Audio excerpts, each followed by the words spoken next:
फिर है आपका साक्षरता लिटरेसी रेट की बात करें तो उत्तराखंड का जो लिटरेसी रेट है वो है आपका सबसे ज्यादा जन घनत्व वाले जो 4 जिले हैं वो है आपका हरिद्वार। जन घनत्व कितना है यानी कि आपके 1 वर्ग किलोमीटर में कितने लोग निवास करते हैं, तो एवरेज ये है। तो कई बार एग्जाम वाला पूछ लेता है कि क्रम से व्यवस्थित करो, घटते क्रम से बढ़ते क्रम से, तो आप इसको ध्यान रखना, ये घटते क्रम से।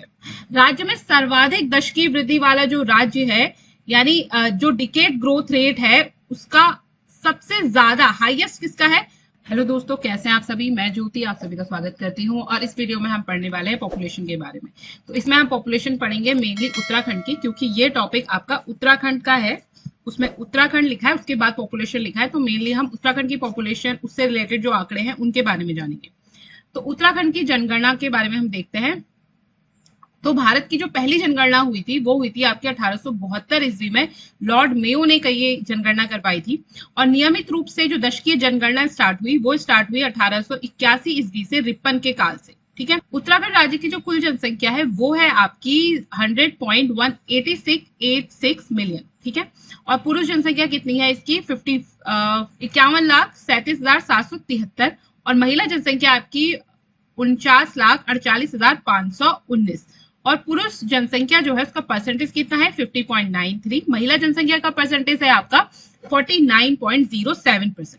ग्रामीण जो जनसंख्या है वो है आपकी 70.37 मिलियन और शहरी जनसंख्या है आपकी 30.50 मिलियन। जनसंख्या घनत्व है उत्तराखंड का 189 प्रति वर्ग किलोमीटर, यानी अगर आप प्रति वर्ग 1 वर्ग किलोमीटर में देखोगे तो आपको क्या है 189 लोग आपको उस वर्ग किलोमीटर में देखने को मिलेंगे। ये एवरेज है। ठीक है। साक्षरता दर है यानी लिटरेसी रेट जो है वो है 78.82%। इसमें जो आपका मेल लिटरेसी रेट है वो है आपका 87.40%। महिला साक्षरता यानी कि महिला लिटरेसी, फीमेल लिटरेसी रेट जो है वो है आपका 70.01%। इसमें आपके फैक्ट हैं और आपको ये सारे फैक्ट अच्छे से याद रखने हैं। देखो, अभी तक जो जनगणना हुई है वो आपकी 2011 में लास्ट हुई है, तो हम उसी के आंकड़े डिस्कस करेंगे, क्योंकि वही क्या है अभी तक का हमारा लास्ट जो हमें गवर्नमेंट ने आंकड़ा दिया है वो यही है। ठीक है। जनसंख्या की दृष्टि से भारत के राज्यों व केंद्र शासित प्रदेशों में उत्तराखंड का 20वां स्थान है। जनगणना 2011 के अनुसार राज्य की जनसंख्या देश की कुल जनसंख्या का कितना है 0.83% है। ठीक है। 2011 के अनुसार है। सर्वाधिक जनसंख्या वाला जिला कौन सा है आपका हरिद्वार है और सबसे कम जनसंख्या है आपकी रुद्रप्रयाग में। राज्य की जो आधी जनता है वो केवल हरिद्वार, देहरादून, उधम सिंह नगर इन 3 जिलों में ही निवास करती है। हिमालयी राज्यों में जनसंख्या में उत्तराखंड का 3रा स्थान है। 2011 की जनगणना के अनुसार 2001 से लेकर 2011 के दौरान राज्य में जनसंख्या का दशकीय जो वृद्धि दर रहा है, यानी हर 10 साल में कितनी जनसंख्या में वृद्धि, किस रेट से वृद्धि हुई है, वो है आपका 18.81%। ठीक है।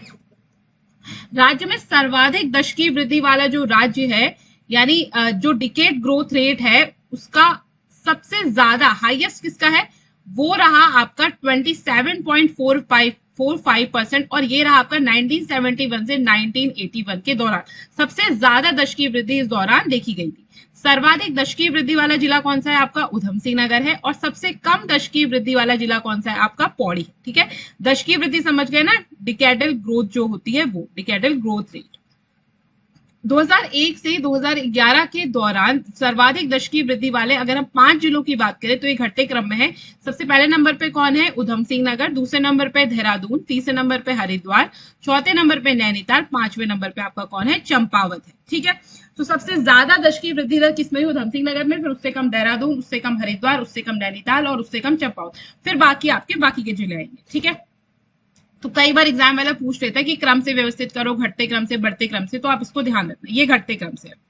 उसके बाद 2001 से 2011 के अनुसार अल्मोड़ा, जिसमें 1.28% इसकी दशकीय वृद्धि रही यानी नेगेटिव रही, और पौड़ी गढ़वाल में भी नेगेटिव रही 1.41%। ठीक है, जो कि 0 से भी नीचे है, आपकी माइनस में है ये।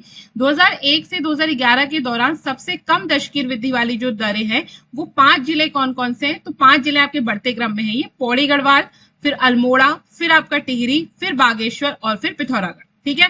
तो सबसे कम दशकीय वृद्धि किसमें हुई है? पौड़ी गढ़वाल में, फिर उससे थोड़ी ज्यादा अल्मोड़ा में, उससे थोड़ी ज्यादा टिहरी गढ़वाल में, उससे थोड़ी ज्यादा बागेश्वर और उससे थोड़ी ज्यादा पिथौरागढ़ में। ठीक है, तो ये बढ़ते हुए क्रम में है, आप इनको ध्यान रखना, इनका क्रम कई बार एग्जाम्स वाला पूछ लेता है।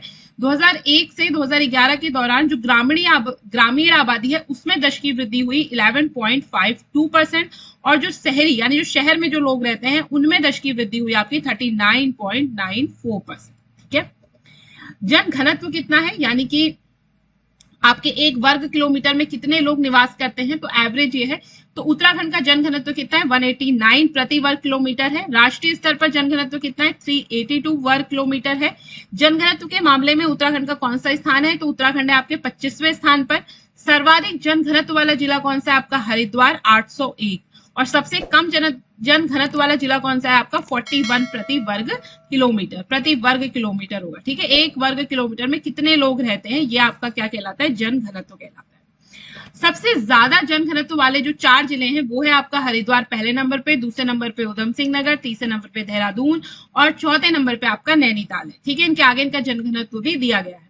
सबसे कम जन घनत्व वाला जो जिला है वो है आपका उत्तरकाशी, फिर है आपका चमोली, फिर पिथौरागढ़ और फिर आपका बागेश्वर। लिंगानुपात की बात करें यानी कि सेक्स रेशियो की बात करें कि प्रति 1000 पुरुषों में कितनी महिलाएं हैं, तो जो उत्तराखंड है उसका जो लिंगानुपात है वो है आपका 963 और जो आपका देश है यानी हमारा जो देश है भारत, उसका जो लिंगानुपात है वो 943 है। तो देख लो जो भारत का लिंगानुपात है, भारत का जो सेक्स रेशियो उससे क्या है? ज्यादा है। देश के राज्यों में लिंगानुपात के जो मामले में उत्तराखंड का कौन सा स्थान है? 13वां स्थान है। राज्य के सर्वाधिक लिंगानुपात वाले 4 जिले कौन कौन से हैं? अल्मोड़ा 1139, रुद्रप्रयाग 114, पौड़ी गढ़वाल यानी 1000 में से 1103 लड़कियां और बागेश्वर में 1000 में 1090। ठीक है, राज्य के सबसे कम लिंगानुपात वाले 4 जिले कौन कौन से हैं? आपका हरिद्वार है, देहरादून है, उधम सिंह नगर है और नैनीताल है। शिशु लिंगानुपात की बात करें तो शिशु लिंगानुपात जो चाइल्ड सेक्स रेशियो है उत्तराखंड का वो है आपका 890 और राष्ट्र का कितना है? 919। ठीक है, ये प्रति 1000 पुरुषों में कितनी महिलाएं हैं या प्रति 1000 बच्चों में कितनी लड़कियां हैं। ठीक है, फिर है आपका साक्षरता लिटरेसी रेट की बात करें तो उत्तराखंड का जो लिटरेसी रेट है वो है आपका 78.82%, जिसमें से जो आपके पुरुष हैं उनके लिटरेसी रेट देखें तो 87.40% है और महिलाओं का लिटरेसी रेट है 70.0%। देख लो, साक्षरता वो जिन्हें एक भाषा पढ़नी लिखनी और समझ में आती हो वो क्या कहलाएगी? साक्षर कहलाते हैं। भारत की औसत साक्षरता कितनी है? 74.04% है। औसत साक्षरता की दृष्टि से भारत में उत्तराखंड का कौन सा स्थान है? 17वां स्थान है। ठीक है, सर्वाधिक साक्षरता वाले जिले आपके कौन से हैं? देहरादून है 84.25%, नैनीताल है 83.33%, चमोली है, उसके बाद आपका पिथौरागढ़ हो गया। सबसे कम साक्षरता वाला जिला है आपका उधम सिंह नगर, वहां है 73.110%, उसके बाद हरिद्वार है दूसरे नंबर पे, फिर आपका उत्तरकाशी और फिर आपका टिहरी है। ठीक है, इनका क्रम याद रखना, इनकी परसेंट याद रखना। फिर राज्य में सर्वाधिक नगरीय जनसंख्या प्रतिशत वाला जिला कौन सा है? आपका देहरादून है और कितना है ये? 55.52% जो जनसंख्या है वो कहाँ रहती है? नगरों में रहती है। और राज्य में सबसे कम नगरीय जनसंख्या वाला प्रतिशत वाला जिला कौन सा हो गया? बागेश्वर 3.49%। और ग्रामीण जनसंख्या की बात करेंगे तो ठीक इसी का उल्टा कर लेना, राज्य में सर्वाधिक ग्रामीण जनसंख्या वाला प्रतिशत फिर कहाँ होगा? आपके बागेश्वर में। और राज्य में सबसे कम ग्रामीण जनसंख्या वाला प्रतिशत कौन सा हो गया? आपका देहरादून। ठीक है, तो शहरों में अगर जनसंख्या ज्यादा निवास करी तो गांवों में कम रहेगी, गांवों में ज्यादा निवास करी तो शहरों में कम रहेगी, ये हो जाएगा। तो आशा करती हूँ आपको ये लेक्चर पसंद आया होगा। काफी छोटा सा ये लेक्चर था क्योंकि टॉपिक ही आपका छोटा सा है। अब आपके सिर्फ 2 टॉपिक बचे हैं उत्तराखंड में, एक आपका बायोडाइवर्सिटी होना है और दूसरा आपका एंशिएंट मिडाइवल और मॉडर्न उत्तराखंड, ये आपको मैंने कराना है। और एक टॉपिक आपको और रह गया, रिमोट साइंटिस्ट। ठीक है, एजुकेशन वाला जो टॉपिक है वो आपको आपकी मेघा मैम करा देंगी पेडागोजी में ही, तो आप उसको वहां से देख लेना। और अगर आपको कोई भी और क्वेरीज है, आपको कोई क्वेश्चन है या आपको कोई और टॉपिक भी लग रहा है कि मैम ये छूट गया, आप उसको भी करा दो, तो वो भी मैं आपको करा दूंगी। आप मुझे व्हाट्सअप कर सकते हो, मेरे को पर्सनली व्हाट्सअप कर लेना और वो चीजें मैं आपको करा दूंगी। Thanks for watching and keep learning.